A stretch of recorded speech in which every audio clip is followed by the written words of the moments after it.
بسم الله الرحمن الرحيم. ومن أحسن قولا ممن دعا إلى الله وعمل صالحا وقال إنني من المسلمين. بسم الله الرحمن الرحيم. ومن أحسن قولا ممن دعا إلى الله وعمل صالحا وقال إنني من المسلمين.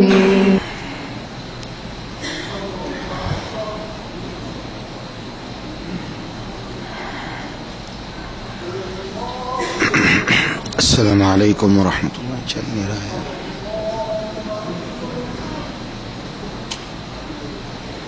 السلام عليكم ورحمة الله وبركاته. إن الحمد لله وحده، والصلاة والسلام على من لا نبي بعده، وعلى آله وصحبه الذين أوفوا عهده. أما بعد، فأعوذ بالله من الشيطان الرجيم. وأنكحوا الأيام منكم والصالحين من عبادكم وإمائكم إن يكونوا فقراء يغنيهم الله من فضله والله واسع عليم. وليستعفف الذين لا يجدون نكاحا حتى يغنيهم الله من فضله والذين يبتغون الكتاب مما ملكت أيمانكم فكاتبوهم إن علمتم فيهم خيرا وآتوهم من مال الله الذي آتاكم ولا تكرهوا فتياتكم على البغاء إن أردنا تحسنا لتبتغوا عرض الحياة الدنيا ومن يكرههن فإن الله من بعد إكراههن لغفور رحيم. حضرات گرامی، اس سے قبل 2-3 دروس میں ہم نے مرد اور عورت دونوں کی عصمت، پاک دامنی اور حیا کے بارے میں گفتگو کی کہ مرد، اس کی عصمت، اس کی حیا اور شرم اللہ سبحانہ و تعالی نے اس کی آنکھ میں رکھی ہے کہ وہ کسی غلط چیز کی طرف، غلط جگہ کی طرف اور ان مواضع اور ان جگہوں کی طرف، ان چیزوں کی طرف جنہیں رب العالمین نے اس کے لیے حلال نہیں کیا، رب العالمین نے ان چیزوں کو اس کے لیے حرام کر دیا ہے. اللہ سبحانہ و تعالی نے مرد کو حکم دیا کہ اے رسول صلی اللہ علیہ وسلم، آپ مومنوں کو کہہ دیں کہ یغضوا من ابصارہم، اپنی نگاہوں کو جھکا لیں، وَيَحْفَظُوا فُرُوجَهُمْ، اور اپنی شرمگاہوں کی حفاظت کریں. اس کے بعد اس سے متصل آیت میں اللہ سبحانہ و تعالی نے مردوں کے بعد عورتوں کو، مومنوں کے بعد مومنات کو، ان کو خطاب کیا. سب سے پہلے مرد کو خطاب کیا کیونکہ وہ قوی ہے اور اس کے اندر جرت اللہ سبحانہ و تعالی نے رکھی ہے. اس کے بعد عورت کی بات آئی کہ وہ بہرحال مرد کی نسبت بے باک نہیں ہو سکتی، جرت والی نہیں ہو سکتی، کیونکہ عورت کی فطرت اللہ سبحانہ و تعالی نے وہ شرم اور حیا پہ رکھی ہے. اور اس کے بعد اس کے تمام کے تمام احکامات، پہلے اس کو حکم دیا مطلقاً قُلْ لِلْمُؤْمِنَاتِ يَغْضُضْنَ مِنْ أَبْصَارِهِنَّ وَيَحْفَظْنَ فُرُوجَهُنَّ، کہ جو حکم مردوں کے لیے تھا وہی عورتوں کے لیے ہے کہ عورتیں بھی اپنی نگاہوں کو جھکا کے رکھیں اور اپنی شرمگاہوں کی حفاظت کریں. اور اس کے بعد اللہ سبحانہ و تعالی نے عورتوں کے جو پردے کے مسائل تھے انہیں تفصیل کے ساتھ ہمارے سامنے بیان کر دیا تاکہ کسی شخص کے لیے ہیلے اور بہانے کی کوئی گنجائش باقی نہ رہے، اللہ سبحانہ و تعالی کی طرف سے اس پہ ایک حجت قائم ہو جائے اور بات واضح ہو جائے۔ چونکہ ان دونوں چیزوں کا تعلق اللہ سبحانہ و تعالی کی طرف سے عصمت، حیا، پاک دامنی کی طرف تھا کہ مردوں کو پاک دامنی اختیار کرنے کا حکم دیا، عورتوں کو پاک دامنی اختیار کرنے کا حکم دیا۔ اب اسی ضمن میں اللہ سبحانہ و تعالی نے پاک دامنی کے ہی چیپٹر میں ایک اگلا چیپٹر جو آج ہمارا موضوع ہے وہ بیان کیا، اور وہ کیا ہے کہ جب مرد اور عورت دونوں بلوغت کی حد کو پہنچ جائیں تو قرآن نے حکم دیا کہ وَأَنْكِحُوا الْأَيَامَ مِنْكُمْ، نکاح کرو۔ نکاح اللہ سبحانہ و تعالی نے یہ ایک وہ حلال ذریعہ بنایا ہے جس ذریعے سے اللہ سبحانہ و تعالی مرد کو اور عورت کو دونوں کو آپس میں ایک دوسرے سے سکون، اطمینان اور ان کے اندر کی جو چھپی ہوئی خواہشات ہیں اللہ سبحانہ و تعالی ان دونوں کو عطا فرماتا ہے۔ اور قرآن کہتا ہے کہ نکاح کا سلسلہ اس لیے تاکہ تم آپس میں ایک دوسرے کو سکون دو، لِتَسْكُنَ إِلَيْهَا، تاکہ آپس میں ایک دوسرے کو وہ سکون دیں، آپس میں ایک دوسرے کے لیے راحت اور اطمینان کا ذریعہ بنے۔ آج اسی چیز کے اوپر ہم گفتگو کریں گے اور آگے چل کے یہ بات آئے گی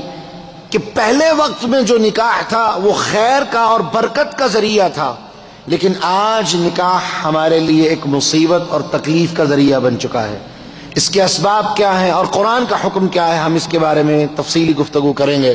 اس دعا کے ساتھ کہ اللہ سبحانہ و تعالی ہمیں سمجھنے اور پاک دامنی اختیار کرنے کی توفیق عطا فرمائے۔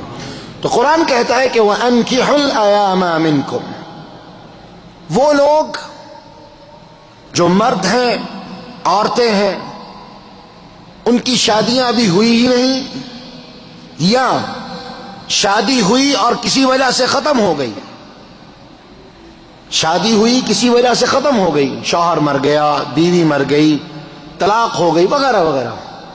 قرآن کہتا ہے انکحو، نکاح کرو، نکاح کو فروغ دو۔ کس کام کے لیے؟ اس آیت کا ربط اور تعلق پچھلی دونوں آیتوں کے ساتھ کہ انسان جب مرد پاک دامنی کو چھوڑے گا، عورت پاک دامنی کا رستہ چھوڑے گی، تو کس چیز کا فروغ معاشرے میں پھیلے گا؟ زنا کا۔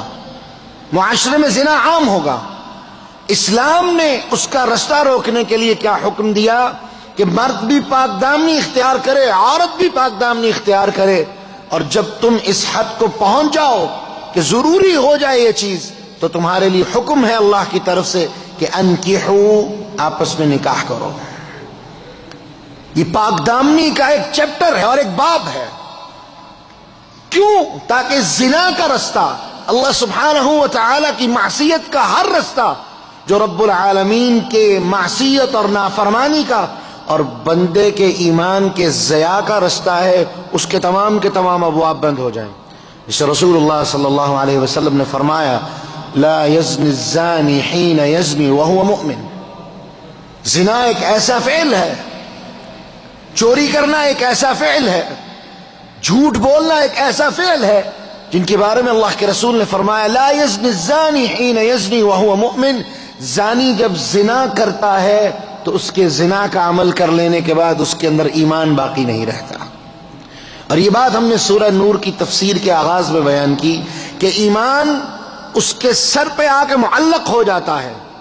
اگر وہ توبہ کر لے، گناہ کے رستے کو چھوڑ دے، غلط رستے کا انکار کر دے، اللہ سبحانہ و تعالی کی طرف اپنا رجوع مکمل کر لے، تو رسول اللہ صلی اللہ علیہ وسلم فرماتے ہیں اس کی توبہ کی وجہ سے اس کا ایمان اس کی طرف واپس پلٹ آتا ہے۔ لیکن اگر وہ اس رستے کی طرف نہ آئے اور مسلسل چلتا رہے یہاں تک کہ اس کا ایمان مکمل طور پہ ضائع ہو جاتا ہے۔ اور اگر آپ کو یاد ہوگا کہ سورۃ نور کی شروع کی آیتوں میں اللہ سبحانہ و تعالی نے نکاح کے لیے جو رشتے بیان کیے تھے تو اللہ نے کیا کہا تھا؟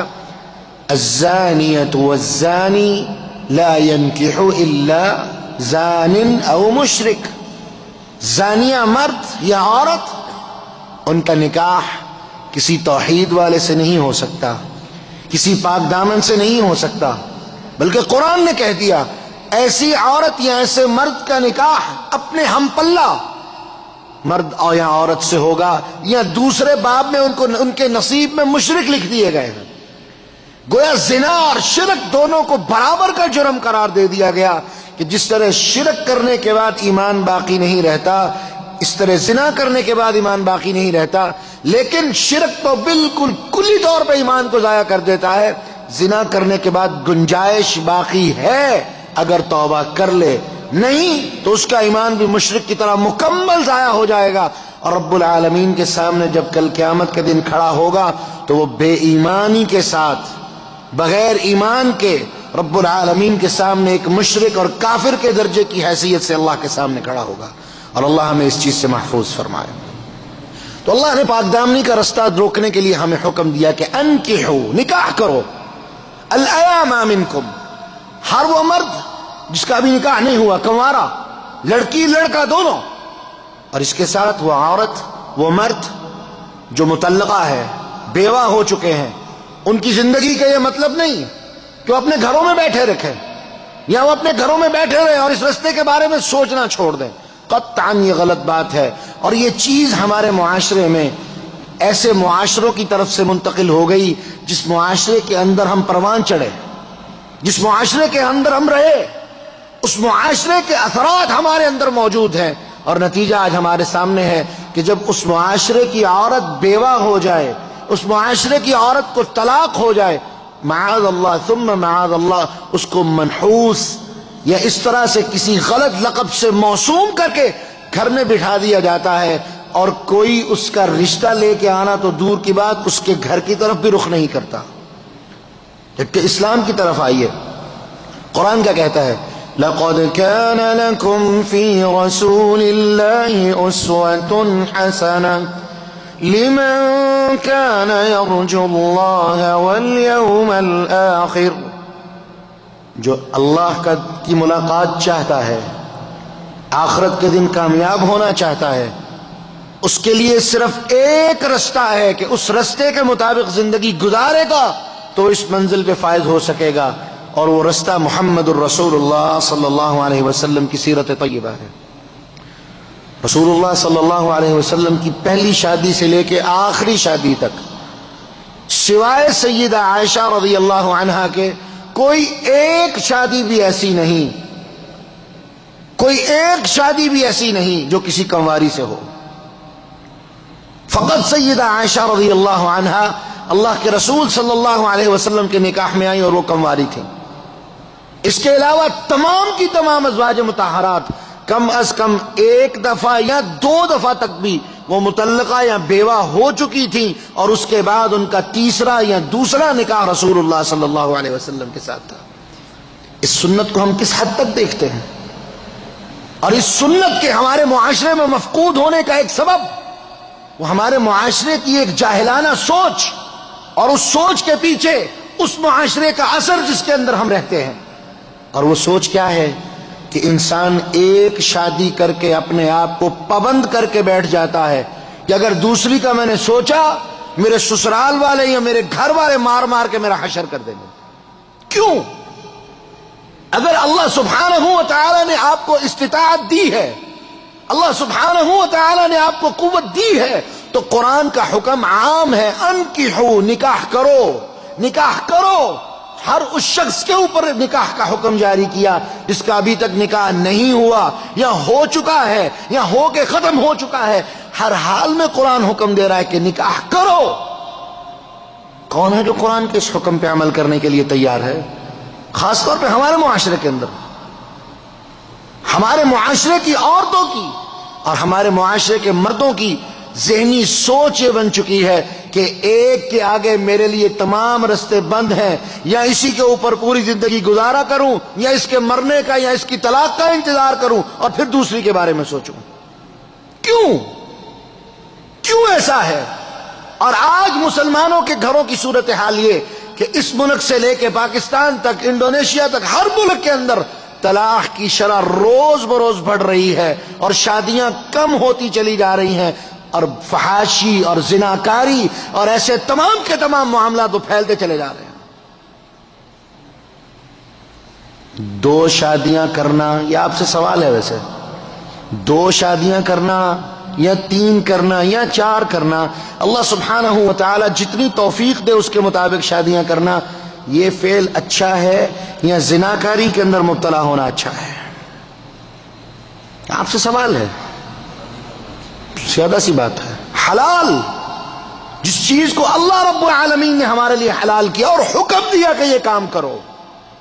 کون ہے یہ کام جو کرتا ہو؟ آج لڑکے کی کسی وجہ سے طلاق ہو گئی یا معاملہ ختم ہو گیا، اس کی بیوی فوت ہو گئی، یہ لڑکا بھی منحوس ہے، وہ لڑکی بھی منحوس ہے جس کے ساتھ یہ معاملہ ہو چکا، وہ بھی اپنے گھر، یہ بھی اپنے گھر۔ اور نتیجہ یہ لڑکا، جیسے میں نے پہلے کہا، مرد کے اندر جرأت زیادہ ہے،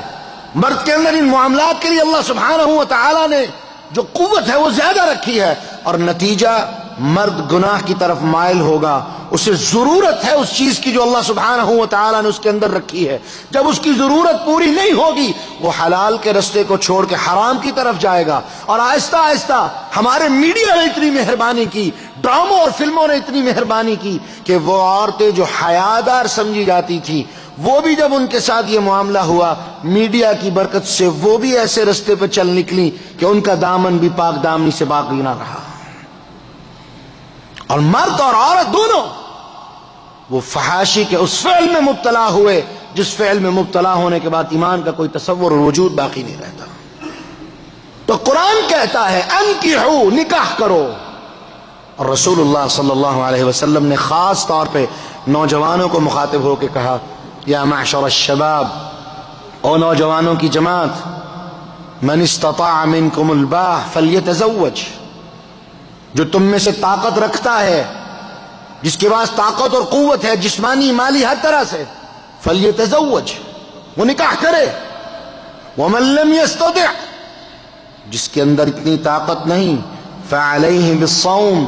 میں اسے روزے کی نصیحت کرتا ہوں، فإنہ لہ وجاح وأغض للبصر وأحفظ للفرج، کہ یہ نکاح روزہ رکھنا، میں تمہیں روزے کی نصیحت کرتا ہوں، روزہ رکھنا تمہارے لیے کیا 3 چیزوں کا فائدہ دے گا۔ 1، تمہاری نظر جھکی رہے گی، نمبر 2، تمہاری جو قوت با ہے، جو جوانی کی ایک طاقت ہے، اس کے اوپر تمہارا کنٹرول رہے گا، اور تیسری اور آخری چیز، اللہ سبحانہ و تعالی ان دونوں چیزوں کے کنٹرول ہو جانے کی وجہ سے تمہاری شرمگاہ کو بھی محفوظ فرما دے گا۔ کون ہے جو آج ہمیں اس چیز کے اوپر روزے رکھتا نظر آئے کہ میرا بھی نکاح نہیں ہو رہا، اس کے اندر کوئی رکاوٹیں ہیں، چلو میں روزے ہی رکھ لوں؟ کوئی نہیں۔ اور آج یہ الفاظ کہہ کے کہ بھئی میری خواہش ہے، میں اپنے نفس پہ قابو نہیں رکھ سکتا، میں کیا کروں؟ اور اس کے لیے پھر کیا ہے کہ اگر مجھے اپنے، یہ محاورہ سنایا جاتا ہے، اعوذ باللہ ثم اعوذ باللہ، کہ اگر مجھے اپنے گھر میں لانے کے لیے بھینس نہیں ملتی تو کیا میں جا کے بازار سے بھی بھینس کا دودھ نہیں پی سکتا؟ اعوذ باللہ۔ وہ اپنے آپ کو زنا کے لیے جواز دے رہا ہے۔ کبھی سوچا ہے کہ یہ وہ رستہ ہے جس کے بارے میں محمد الرسول اللہ صلی اللہ علیہ وسلم نے کہہ دیا کہ تمہارے ایمان کو برباد کر دے گا؟ اور آج کائنات میں اگر کسی چیز کی سب سے کم قیمت ہے تو وہ ایمان ہے، جبکہ رسول اللہ صلی اللہ علیہ وسلم نے فرمایا قیامت سے پہلے ایک زمانہ آئے گا جب ایمان بندے کے لیے سب سے قیمتی چیز اس کا ایمان ہوگا،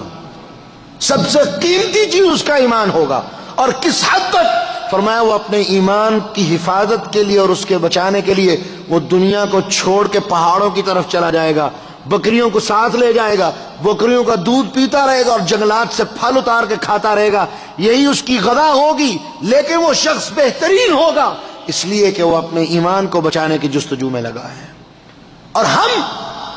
اپنے ایمان کو اپنے ہاتھوں سے برباد کرنے کے لیے اپنے ہاتھ میں ایک پلیٹ سجا کے بازاروں میں گھومتے ہیں کہ کہاں کوئی ایسا ملے کہ میں اپنا ایمان اس کے سامنے ضائع کروں اور تباہی اور گمراہی اور ذلت کے اس گھڑے کے اندر گر جاؤں جس سے واپسی توبہ کے بغیر کسی حالت میں ممکن نہیں ہے۔ تو قرآن نے ہمیں حکم دیا انکحوا الایام، نکاح کرو، ہر کوئی تم میں سے نکاح کرے۔ اگلی بات جو قرآن نے کہی وَأَنْكِحُوا الْأَيَامَ مِنْكُمْ وَالصَّالِحِينَ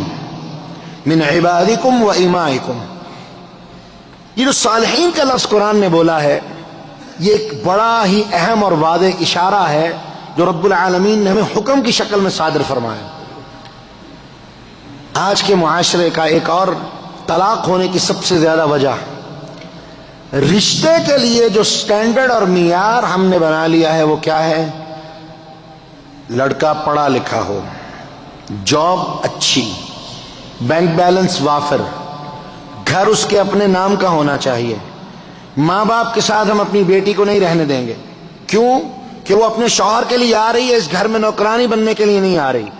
وغیرہ وغیرہ، ایسی ساری شروط، اور بنیادی یہی 3-4 شروط ہیں۔ جب یہ لڑکا ایسی لڑکی ڈھونڈ لے گا یا ایسی لڑکی کو ایسا لڑکا مل جائے گا تو اس کے بعد کیا ہوگا؟ فرمائشیں، دنیا کی سوچ، دنیا کے ساتھ کمپٹیشن اور مقابلہ، اور اس کے اندر آگے نکلنے کی ہوس میں سب سے پہلی چیز جو تحفے کے طور پہ اس جوڑے کو ملے گی کہ یہ حرام اور حلال کی تمیز کو ختم کر دیں گے، اور سوائے ان کی زندگی میں حرام کے اور کوئی چیز باقی نہیں رہے گی۔ جو بھی آئے گا، جو بھی کھائیں گے، جو بھی پہنیں گے وہ حرام کا ہوگا، اور جہاں حرام آ جائے وہاں برکت نام کی کوئی چیز باقی نہیں رہتی۔ اور نتیجہ آج مسلمانوں کے لیے یہ المیہ کہ مجموعی طور پہ امت مسلمہ کے اندر طلاق کی ایوریج 45% تک پہنچ چکی ہے، 45% تک، اور اس کے پیچھے سب سے زیادہ جو وجوہات نظر آتی ہیں وہ یہی آتی ہیں کہ جی بینک بیلنس بھی دیکھا تھا، سب کچھ دیکھا تھا، جب شادی ہو گئی تو پتا چلا لڑکا نشہ بھی کرتا ہے، شادی ہو گئی تو پتا چلا لڑکا اور لڑکیوں کے ساتھ بھی تعلقات رکھتا ہے، شادی ہو گئی تو پتا چلا کہ لڑکے کا چال چلن اچھا نہیں، لڑکے کی پہلے بھی کوئی شادی تھی، وغیرہ وغیرہ، ایسی ساری خرافات جب سننے کو ملتی ہیں تو پھر ماں باپ کی نام نہاد غیرت جاگتی ہے اور وہ عدالت میں جا کے اپنی بیٹی کا جنازہ خلے کی شکل میں لے کے اپنے گھر آ کے بیٹھ جاتے ہیں۔ اور قرآن کیا کہہ رہا ہے؟ صالحین، نیک لوگوں کو ڈھونڈو۔ کون ہے جو آج اس شرط پہ کسی سے نکاح کرے کہ تم اللہ کی کتاب کے حافظ ہو، تم مجھے قرآن حفظ کرواؤ گے، یہی میرا حق مہر ہوگا اور میں تم سے شادی کروں گی؟ کہاں گئی وہ ام سلیم جیسی عورتیں جنہوں نے اپنے لیے یہ شرط رکھی کہ ابو طلحہ تو بڑا اچھا آدمی ہے، میں تجھ سے شادی کرنے کے لیے تیار ہوں، لیکن معذرت کے ساتھ تیری اور میری شادی اس لیے نہیں ہو سکتی تو کافر ہے، میں مسلمان ہوں۔ اس نے کہا اچھا اگر میں اسلام لے آؤں؟ اس نے کہا اللہ کی قسم میرے لیے یہی حق مہر ہوگا کہ تم اسلام لے آؤ اور میں تم سے شادی کے لیے تیار ہوں۔ صحابہ کہتے ہیں اللہ کی قسم اس سے بہترین شادی ہم نے نہیں دیکھی۔ آج ایک قصائی کی نگاہ سے لڑکے کو دیکھا جاتا ہے، کس کو جب چھری پھیریں گے تو اس کے اندر سے کتنا خون برآمد ہوگا، اور لڑکے وہ شادی کس کام کے لیے کرتے ہیں؟ آج ایک رپورٹ شائع ہوئی، میں پرسوں پڑھ رہا تھا وہ رپورٹ، کہ آج کل کے جو نوجوان لڑکے ہیں ماشاءاللہ ان میں سے اکثریت اپنے پیسے کے زور کی وجہ سے شادی صرف عیاشی کے لیے کرتے ہیں۔ اعوذ باللہ۔ قرآن کیا کہہ رہا ہے؟ شادی اس لیے کرو کہ تم پاک دامنی کے رستے کی طرف جاؤ، تم حرام کے رستوں سے بچ جاؤ، حلال کے طریقے پہ آ جاؤ۔ لیکن افسوس آج ان طریقوں اور رستوں کو چھوڑ کے ان رستوں کو ترجیح دی جا رہی ہے جو انسان کی اپنی مرضی اور اس کی خواہشات کے تابع ہے۔ اور میں نے پچھلے درس میں یہ بات کہی تھی، جب انسان رب العالمین کے پسندیدہ اور پسند کیے ہوئے رستوں کو چھوڑ کے اپنی خواہشات کے رستوں پہ چلنا شروع کر دے تو جان لو اس کی ذلت کا آغاز ہو چکا ہے، اس کی بربادی کے ایام شروع۔ اور آج من حیث القوم اور من حیث الذات ہم دونوں طرح سے اس بربادی کی طرف جا رہے ہیں کہ آج ہر لڑکی اور لڑکے کی جو خواہشات ہیں وہ اتنی پھیل چکی ہیں، اتنی بڑھ چکی ہیں کہ ان کے اندر نیکی نام کی اور اللہ کی اطاعت نام کی کوئی چیز ہمیں نظر نہیں آتی۔ اور یہاں پر اگلی سٹیپ کی طرف جاتے ہوئے قرآن مجید نے ایک اشارہ کیا، یہ چونکہ معاملہ ختم ہو چکا ہے لیکن ایک اشارہ، الصالحین من عبادکم و ایمائکم، شادی کرتے ہوئے بڑے خاندان کی طرف نہیں دیکھنا، نیک دیکھنا ہے، اور دوسرا کوشش کرو کہ اپنے سے نیچے والے کی طرف جھکاؤ کرو۔ لونڈی کا لفظ قرآن نے بولا، لونڈی کون ہوتی ہے؟ غلام، نوکرانی۔ جس کا اپنا آپ بھی اس کا نہیں، وہ کسی کے پیسوں کے ساتھ اس کی زندگی چل رہی ہے، کبھی اس نے خرید لیا کبھی اس نے خرید لیا۔ قرآن کہتا ہے ان کے ساتھ نکاح کیا کرو۔ اور آج میں ایک انکشاف کروں، ایک عجیب و غریب بات، تابعین اور تبع تابعین کے زمانے میں جتنے بڑے بڑے محدثین پیدا ہوئے ہیں، بڑے بڑے محدثین، کسی کے ذہن میں کوئی نام ہے وہ اپنے ذہن میں سوچ لے، اس کی تاریخ اٹھا کے دیکھ لیں، وہ پہلے غلام تھے اور غلامی کے اندر رہ کے انہوں نے علم سیکھا، اور جب آزاد ہوئے تو ان کی زندگی کا ایک ہی مقصد تھا، قال اللہ اور قال الرسول۔ کیوں ایسے لوگوں کا ذکر رب العالمین نے قرآن مجید میں کیوں کیا؟ کہ یہ لوگوں کی نظر میں بڑے ہی کمزور اور حقیر ہوتے ہیں، لیکن رب العالمین کی نظر میں ان کی کیا قدر و منزلت ہوتی ہے یہ اللہ ہی جانتا ہے۔ اور ابو بکر رضی اللہ عنہ سے روایت ہے مسند احمد وغیرہ میں کہ رسول اللہ صلی اللہ علیہ وسلم ان کے ساتھ بیٹھے تھے، تو ایک پھٹے پرانے کپڑے پہنے ایک شخص گزرا، کہا ابو بکر اس شخص کے بارے میں تمہارا کیا خیال ہے؟ کہ اللہ کے رسول اس کے ساتھ اگر اس کی طرف کوئی پیغام نکاح کسی کی طرف یہ بھیجے، کوئی شادی نہیں کرے گا، اس کے قریب کوئی بیٹھنا گوارا نہیں کرے گا، یہ مفلوق الحال اور کمزور آدمی ہے، لوگ اس سے ذرا دور ہی رہنے کی کوشش کریں گے۔ ٹھیک، ایک دوسرا شخص آیا، خوش پوش، اچھا لباس پہنا ہوا، کہا اس کے بارے میں کیا خیال ہے؟ کہا دیکھنے میں بڑا خوبصورت ہے، اچھا لباس پہنا ہوا ہے، کہیں بھی شادی کا پیغام بھیجے فوراً رشتہ ہو جائے گا، شادی کے لیے ہاں ہو جائے گی، لوگ اس کے قریب بیٹھنا پسند کریں گے۔ فرمایا ابو بکر جان لو یہ دنیا کا معیار ہے، جسے تم دنیا کی نگاہوں میں حقیر اور کمزور سمجھتے ہو، وہ اللہ رب العالمین کی نگاہ میں اتنا کمزور، اتنا طاقتور اور بڑا ہے کہ رب العالمین تمہیں انہی فقراء کی وجہ سے رزق عطا فرماتے ہیں۔ انکم ترزقون باضعفائکم، اللہ سبحانہ و تعالی تمہیں تمہارے ان کمزوروں کی وجہ سے رزق عطا فرماتا ہے۔ اس لیے قرآن نے ترغیب دی اس بات کی طرف کہ کمزور جنہیں تم حقیر سمجھتے ہو وہ اللہ کی نگاہ میں اتنے بہترین اور اعلیٰ لوگ ہیں کہ ان کے ساتھ شادیوں کو ترجیح دو، رب العالمین تمہیں برکت بھی دے گا، ان میں تمہیں نیکی بھی ملے گی، اور ان میں تمہیں اپنے شوہر کے لیے محبت بھی زیادہ نظر آئے گی۔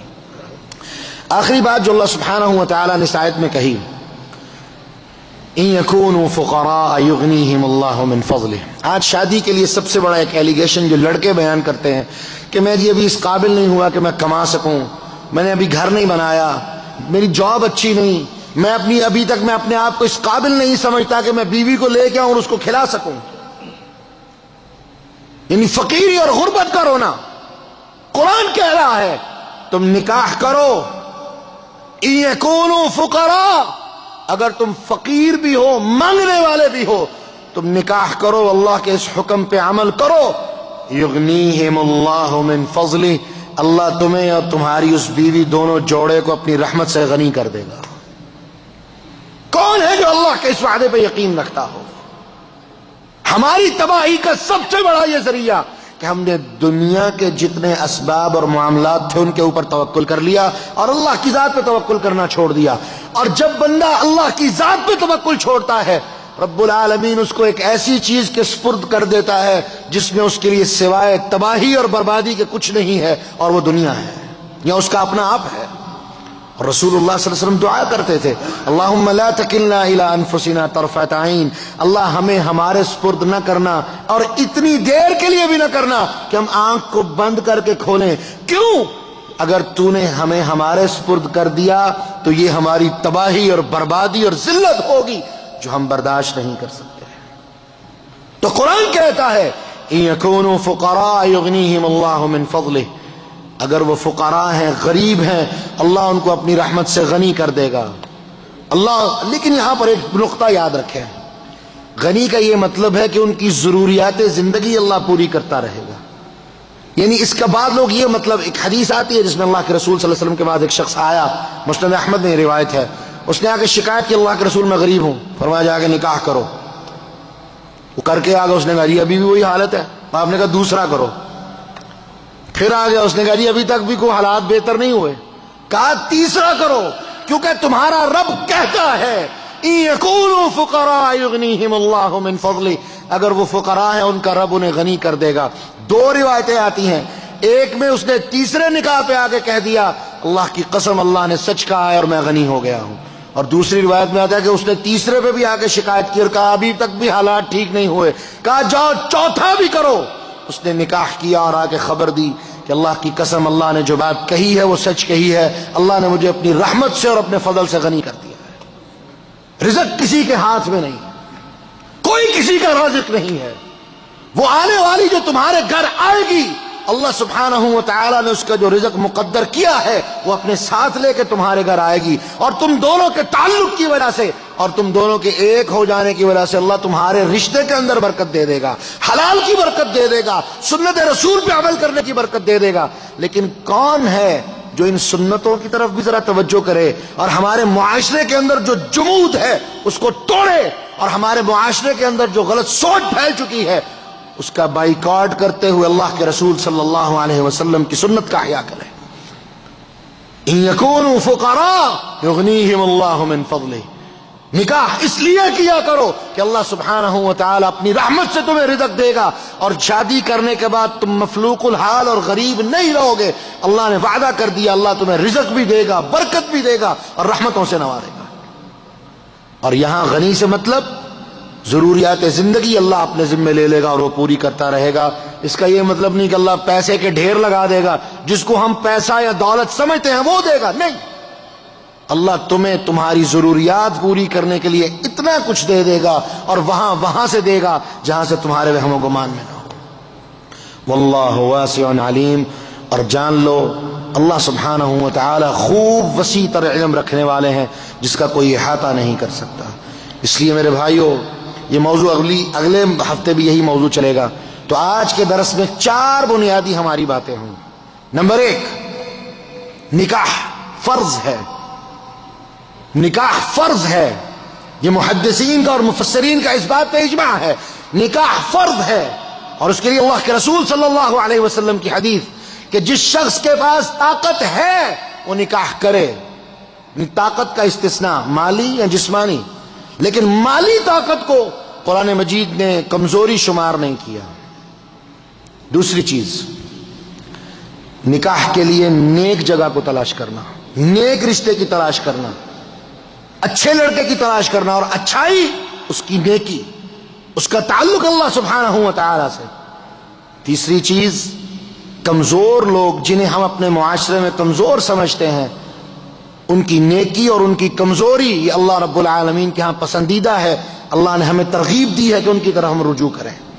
چوتھی اور آخری چیز کہ اگر نکاح کرنے سے پہلے کوئی شخص یہ سمجھتا ہے کہ میں نکاح کر کے نبھا نہیں سکوں گا، افورڈ نہیں کر سکوں گا، ضروریات زندگی پوری نہیں کر سکوں گا، تو میرے بھائی اس کے لیے چوتھا رب العالمین کا حکم ہے کہ وہ اپنی غلط فہمی کو ختم کر دے، وہ نکاح کرے، اللہ اس حلال کی برکت کی وجہ سے ان دونوں کو اپنی رحمت سے غنی کر دے گا، ان دونوں کو اپنی رحمت سے نوازے گا، اور اتنا نوازے گا کہ ان کی زندگی کے لیے کافی ہوگا۔ تو اگلی آیت میں اس موضوع کے متعلق اور چیزیں آئیں گی، تو اللہ سبحانہ و تعالی سے دعا کرتے ہیں کہ اللہ ہمیں ان چیزوں کو سمجھنے کی اور ان کے اوپر عمل کرنے کی توفیق عطا فرمائے۔